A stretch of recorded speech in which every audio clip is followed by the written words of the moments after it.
কিন্তু আপনি যদি একটা জিনিস কিনে জিততে পারেন তাহলে এটা আপনার লাভ এবং এটা আমার ভালো লাগা যে না আপনি কিনে জিতছেন। ভাই কোম্পানি তো ব্যবসা করার জন্য এই দেশে আসছে, কোম্পানি তো ব্যবসা করার জন্য এই দোকান নিয়ে বসছে। তা আপনার আমার ওদের কাছে তো আসলে ধরা খাওয়া যাবে না, বুঝে কিনতে হবে। জায়গাটা এরকম, কিছু খেজুর গাছ, তাও আবার একটু অন্য জাতের, নর্মাল আমাদের দেশের জাতের না, অ্যান্ড কিছু নারিকেল গাছ, এগুলা মিলে সাউদিয়ান একটা ফিল এই জায়গাটার মধ্যে খুব বেশি খেলাধুলা করে। আমার কাছে এরকম মনে হয়। এপাশে রেল লাইন, এপাশে খেজুর গাছ, অ্যান্ড পুরাই একটা মরুভূমির ফিল আছে এই জায়গাটার মধ্যে। যাই হোক, আমরা খেজুর গাছের ফিল আজকে এখন আর এখানে নিব না, আমরা চলে এখান থেকে বের হই। আর ফুয়েল আছে এক কাটা, ফুল নিতে হবে। ফুল এখন যদি আমি ট্রাস্টে থেকে নিতে যাই, সেই বিজয় সরণি ট্রাস্টে যে পরিমাণ ভিড় হয় এবং যে পরিমাণ লাইন হয়, এটা একটা ঝামেলা, অনেক সময় লাগে। তারপরেও ট্রাই করব ওইখান থেকে নেয়ার। তার আগে ঘড়ির টাইমটা এনে রাখি, 2:53 এখন হচ্ছে সময়। আর কসাইবাড়ি রেলগেট পার হয়ে আমি অলরেডি বের হয়ে গেলাম। একটা হাওয়া বইতেছে, আমি যখন ভিডিও শ্যুট করতেছি তখন ইলেকশনের বিভিন্ন জায়গায় গুচ্ছ গুচ্ছ মানুষ, মোটরসাইকেল অ্যান্ড বিভিন্ন ব্যাপার স্যাপার। আর বাইক বন্ধের একটা পায়তারা তো আসলে এটা সবসময়ই চলে। এই জিনিসটা আসলে আমার খুব বেশি মানে বুঝতে সমস্যা হয় যে আসলে ইলেকশনের সময় 72 ঘন্টার জন্য যে বাইক চলাচলটা বন্ধ করা হয়, এটা কতটুকু যৌক্তিক? একটা মানুষের প্রয়োজন কি থাকতে পারে না? এখানে যারা ইলেকশনে কাজ করবে তাদের, সংবাদপত্র যারা কাজ করবে তাদের বাইকে চলাচলের জন্য পারমিশন দেয়া হয়েছে, কিন্তু সাধারণ জনগণ যারা, তাদের বাইকে চলার পারমিশন নাই। ভাই, ইলেকশন আর দেশের সব কিছুই তো সাধারণ জনগণের জন্য। দেশের সব ক্ষমতার উৎসই হচ্ছে সাধারণ জনগণ। এই দেখেন রাস্তার অবস্থা। তো এই যদি হয় সাধারণ জনগণের অবস্থা, যে কোনো একটা ইলেকশন বা কোনো একটা কিছু হইলেই বাইক চলাচল বন্ধ করে দিতে হবে, তাহলে এই দেখেন আরেকটা গর্ত। তাহলে সাধারণ জনগণের অধিকারটা কোন জায়গায়? গাড়ি ঘোড়া, বাস অ্যান্ড সব কিছু চলাচল বন্ধ করছে হচ্ছে কত তারিখ? শুধু একদিন, ইলেকশনের দিন। আরে কি রে ভাই, আরে ধরু ভাই, এদিক দিয়ে ওঠো ভাই। আমার মাইকটা আওয়াজ করে আমি জানি, ডানে বায়ে ঘুরতে গেলে যেহেতু জ্যাকেট ট্যাকেট পরা থাকি, ওইখানে ঘষা লেগে খসখস একটা আওয়াজ হয়। অ্যান্ড ওইটা আর কয়েকদিন পরে হবে না, এটা এই জ্যাকেটের সাথে ঘষা লেগে এই আওয়াজটা হয়। অ্যান্ড জ্যাকেট পরার সিজন চলে গেলে আওয়াজও চলে যাবে। যেটা বলতেছিলাম, মোটর সাইকেল চলাচল বন্ধের এই ব্যাপারটা আসলে কোনোভাবেই না আমার এটা যৌক্তিক মনে হয় না। একটা দেশে, একটা স্বাধীন দেশে এরা কি করে? এই দেখেন ড্যান্ডি রাজরা কি করতেছে এখানে। ও, ড্যান্ডি তো চলতেছে, তুমুলভাবে চলতেছে। যেখানে ছিলাম এভাবে বাইক বন্ধ করে দেওয়াটা আমার মোটেও আসলে যৌক্তিক মনে হয় না। দেখেন আরেকটা জিনিস, বাইক বন্ধ করে, বাইক বের হয় তারপরেও, এবং পুলিশদের টাকা খাওয়ার একটা বিশাল বন্দোবস্ত ওই দিন করে দেওয়া হয়। বাইক কিন্তু চলে, কিন্তু মাঝে মধ্যে ধরে ধরেন একটা কেস, একটা র্যাকার এই বিল করবে। এবং আমার একবার কি হয়েছে, লাস্ট ইলেকশনে, এই ইলেকশনের আগের ইলেকশনে আর কি, 2000 কততে, 19-এ না 20-এ না 19-এ, এরকম সময় যে ইলেকশনটা হইলো, নাকি 18-তে মেবি, আমি এরকম বের হয়েছি। মানে আমি জানতাম না যে ওই দিন থেকে বাইক বন্ধ, আমি ভাবছি যে তার পরের দিন থেকে বাইক বন্ধ। অ্যান্ড দেখলাম যে আই হাই, বাস এটা কি ছাড়তেছে, আই হাই, এটার নাম ভিআইপি মনে হয়, কি পরিমাণ কালো ধোঁয়া ছাড়তেছে, ছি, এটা দেখার কেউ নাই। আচ্ছা, না থাকলে নাই। তো আমি বের হয়েছি, আমি ভাবছি যে পরের দিন বাইক বন্ধ, বাট আগের দিন বাইক বন্ধ। এবং আমাকে বাইক সহ আটকাইলো, বললো 1300 না 1200 টাকা র্যাকার চার্জ। পরে আমি বললাম ভাই 1000 টাকা আছে, নিলে নিতে পারেন। চিকনে 1000 টাকা নিজের পকেটে পুলিশ ঢুকাইলো এবং ঢুকায় আমাকে ছেড়ে দিল। আমি বাইকটা ঘুরায় এলাকায় ঢুকে গেছি। আর ওই টাইমটা আর আমি বাইক বের করি নাই। মানে অবস্থাটা চিন্তা করেন, 1000 টাকা ফুল সে কিন্তু নিজে খাইয়া দিল। মানে যে আইন রক্ষার জন্য যে যাকে সরকার বেতন দিতেছে সে ঘুষ খেয়ে ফেললো, আর আমিও ঘুষ দিয়ে ফেললাম, কারণ আমার তো বাঁচতে হবে ভাই। কারণ আকাশেতে যত তারা, আইনের হচ্ছে তত ধারা। আমার বাইকটা যদি কোনো কারণে থানায় নিয়ে যায়, তাহলে এটার সাথে যে কি কি কাহিনী হবে ভাই, এটা আগে থেকে কেউই বলতে পারে না। এই কারণে আমরা আসলে ভয়ে অনেক সময় ঘুষ দিয়ে দিই। এরকম ঘটনা আমার সাথে ঘটছে। আপনাদের সাথেও হয়তো ঘটছে, হয়তো আপনারাও এগুলার ভুক্তভোগী হয়ে থাকবেন আর কি। তবে যাই হোক, আরেকটা ব্যাপার হচ্ছে ভাই AMPM নিয়ে। ভাই এটা নিয়ে কালকে সবার সাথে আমার একটু দ্বন্দ্বই, মানে বাকবিতন্ড আর কি। এখন অনেকে বলতেছে যে অনেকে বলতেছে 9 তারিখ রাত 12টা থেকে বাইক বন্ধ, অনেকে বলতেছে 10 তারিখ রাত 12টা থেকে বাইক বন্ধ। তো 10 তারিখ রাত 12টা মানে হলো 11 তারিখ আর কি। 11 তারিখ যখন শুরু হবে, 12টা 1 মানেই হচ্ছে AM, রাত 12টা 1 অ্যান্ড মানে পরের ডেটটা পড়ে গেছে। অ্যান্ড গুগল করে দেখলাম, তারপরে ChatGPT-কে জিজ্ঞেস করে দেখলাম যে ঠিকই আছে, 72 ঘন্টাই বন্ধ। মানে ইলেকশন যেদিন হবে ওই দিন রাত 12টা পর্যন্ত বাইক চলাচল বন্ধ। 13 তারিখ থেকে বাইক নর্মালি চলতে পারবে। বাট অনেকে বিশ্বাস করতেছে না, অনেকে বলতেছে 13 তারিখও বাইক বন্ধ থাকবে।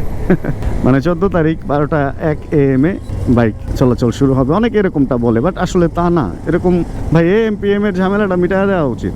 দিবাগত রাত বলতে কি বোঝায় এই জিনিসটা আর একটু ক্লিয়ার করে বলা উচিত। দিবাগত রাত বলতে আজকে দিনে যে রাতটা হবে এই রাত, নাকি আজকে যে রাত থেকে এই দিনটা শুরু হয়েছে এই রাত। এই জিনিসগুলো আর একটু ক্লিয়ার না বললে অনেকে আছে না জেনে বের হয়, আর আসলে না জেনে পুলিশের খপ্পরে পড়ে এবং ঘুষের খপ্পরে পড়ে। এই ধরনের ঘটনাগুলো ঘটে। এই হলো অবস্থা। যাই হোক, আমরা কথা বলতে বলতে, এই কি করে উনি উপরে ব্রিজ নিচ দিয়ে উনি পার হইতেছে, লুঙ্গি টুঙ্গি যে হারে উঠাইতেছে, অন্য কোনো উদ্দেশ্য আছে মনে হয়। যাক, একটা নতুন ঘটনা শুরু করছি, সেটা হলো 2-3টা করে বাইক নিয়ে একসাথে, বাইকগুলার আলাদা আলাদা স্পেক এবং কি কি আছে, কিরকম কি, এগুলা শুরু করছি আর কি বলা। আর আরেকটু ডিটেইলে যাব। তবে এই ব্যাপারগুলো কি আপনাদের জন্য হেল্পফুল হচ্ছে কিনা প্লিজ জানাবেন। কারণ আপনারা যদি উৎসাহ দেন তাহলে আরও অনেক দূর যাব, আর আপনারা যদি উৎসাহ না দেন তাহলে তো বন্ধ করে দিতে হবে।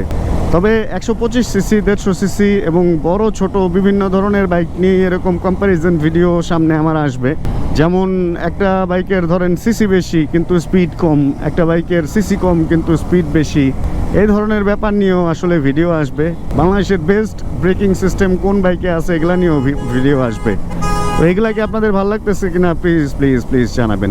এই R15 এর অবস্থাটা দেখছেন ভাই, অন টেস্ট বাইক নিয়ে উনি বের হয়েছে ভাই। ওনার সাহস দেখে তো আমি মানে অবাক হইতেছি। এই যুগে উনি অন টেস্ট বাইক নিয়ে বের হয়েছে এই সিজনে, কেমনে কি ভাই এত সাহস মানুষ কিভাবে করে? আমি আমার লাইফে অন টেস্ট বাইক নিয়ে খুব কম ঘুরছি ভাই, এবং যখনই ঘুরছি ভাই প্রত্যেকটা মুহূর্তে আমার ভেতরে মানে কাঁপাকাঁপি চলতেই থাকতো, যে কোন সময় যেন ধরে অ্যান্ড কোন সময় যেন বাইকটা ডাম্পিংয়ে দিয়ে দেয়। এটা তো জানেন যে আপনাকে যদি কোনো পুলিশ বা কোনো চেকপোস্ট উইদাউট রেজিস্ট্রেশন রাস্তায় বাইক সহ পায়, তাহলে ওইটা ডাম্পিংয়ে দিয়ে দিতে পারবে, মানে ওইটা থানায় পাঠিয়ে দিতে পারবে। এবং আপনাকে কি করতে হবে জানেন? আপনাকে ওই বাইকের ব্যাংক জমা দিয়ে দেন থানা থেকে নিয়ে পেপার করতে হবে। এবং কিছু কিছু পুলিশ তো ব্যাংক জমা দিয়েও ছাড়তে চায় না। মানে ব্যাংক জমা যদি থানায় আপনার বাইক থাকা অবস্থায় ব্যাংক জমা নিয়ে দিয়ে তারপরে কাগজ নিয়ে যান তাহলে হয়তো ছাড়বে, কিন্তু ব্যাংক জমা দিয়ে ওই কাগজ দিয়ে যদি আপনি ঘুরতে থাকেন এবং ওই অবস্থায় যদি ধরে ভাই, তাহলে আপনার খবরই আছে।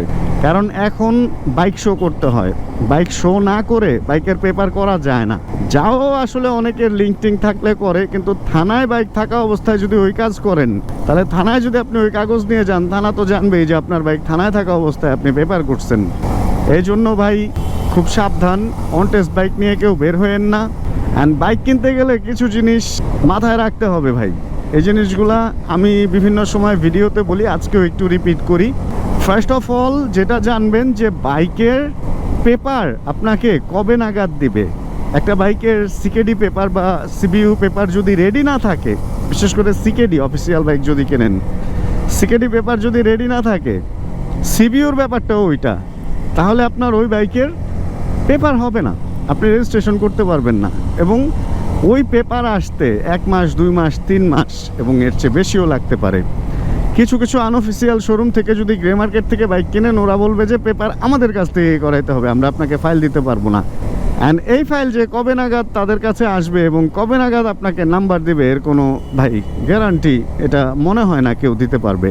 এই কারণে আমি বলবো যে ভাইয়ারা, বাইক যখন কিনবেন আপনি ওই ব্যাপারটা ক্লিয়ার হবেন, প্রয়োজনে লিখিত নেবেন যে কত দিনের মধ্যে আমার বাইকের নাম্বার হবে। যদি এত দিনের মধ্যে না পারেন, তাহলে আমার বাইক আপনি ফেরত নিতে বাধ্য থাকিবেন।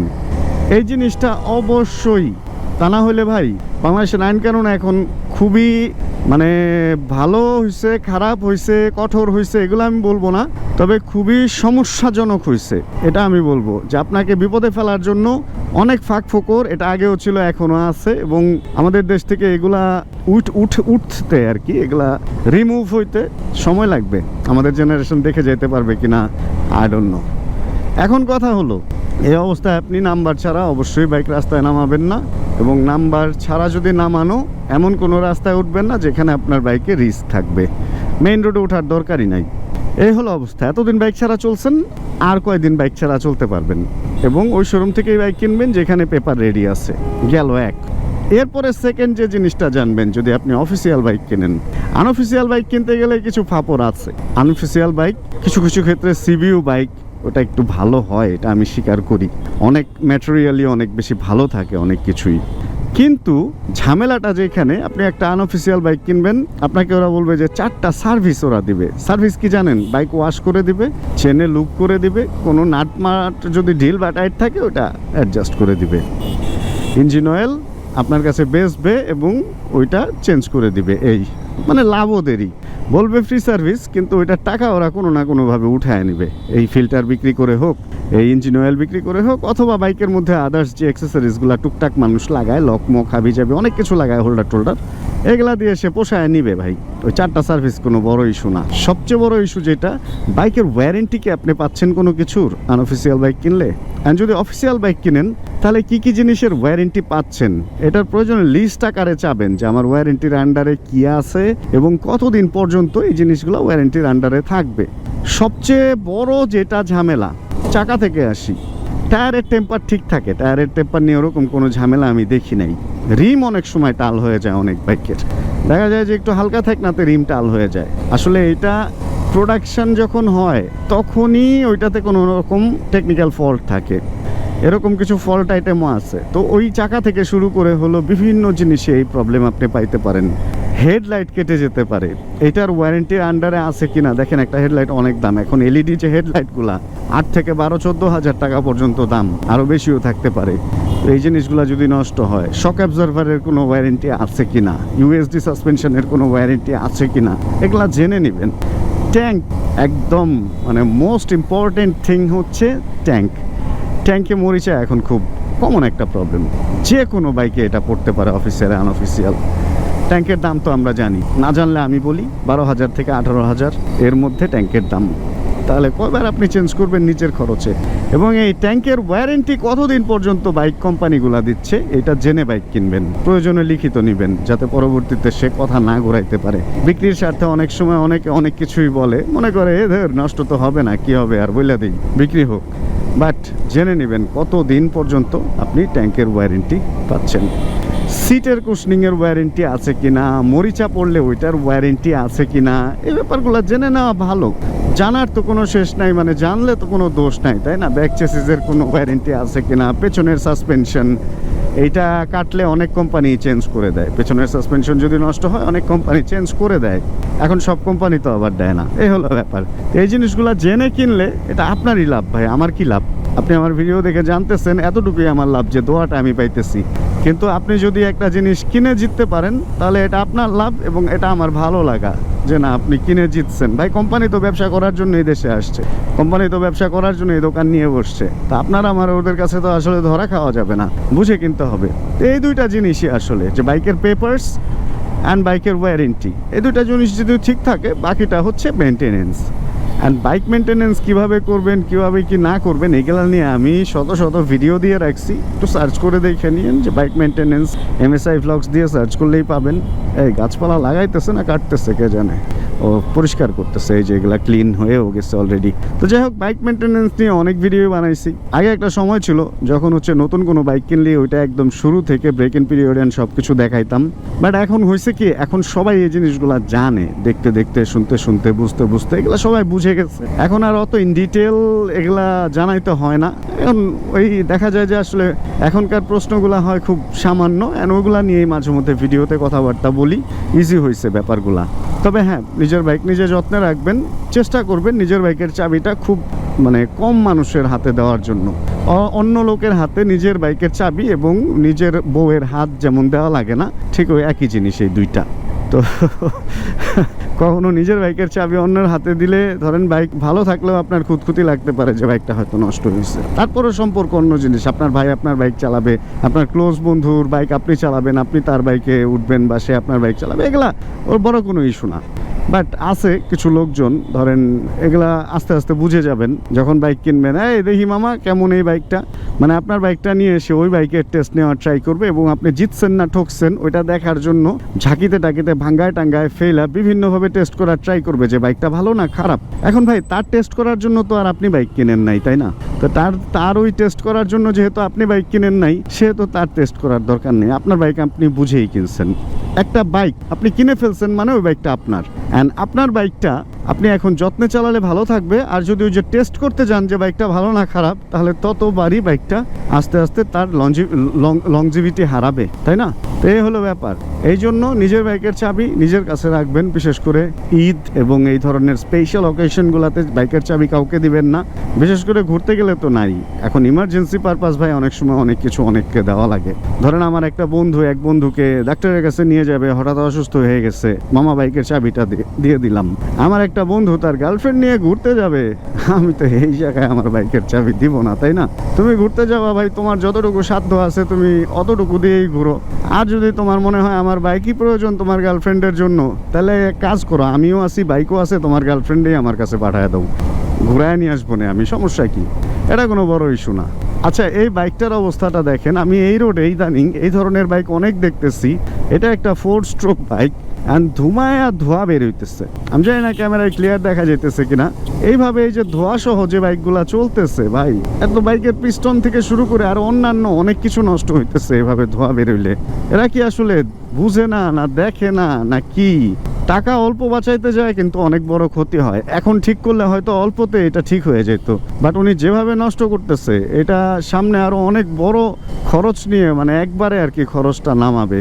বাট উনি ভাবতেছে যতদিন চলে চলুক, পরে যখন নষ্ট হবে তখন দেখা যাবে। ধোঁয়া বেরোয়, ধোঁয়া বেরোইতেছে। ও উনি জানে, ওনার চোখের ভাষাটা এমন ছিল, বেটা তোর কি জানি তো। এই হলো অবস্থা।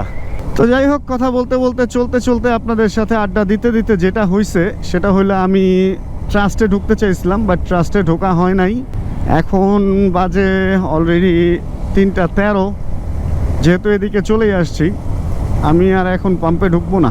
রাতে একবারে যখন এদিক থেকে যাব তখন পাম্পে গিয়ে তেল নিয়ে নিব।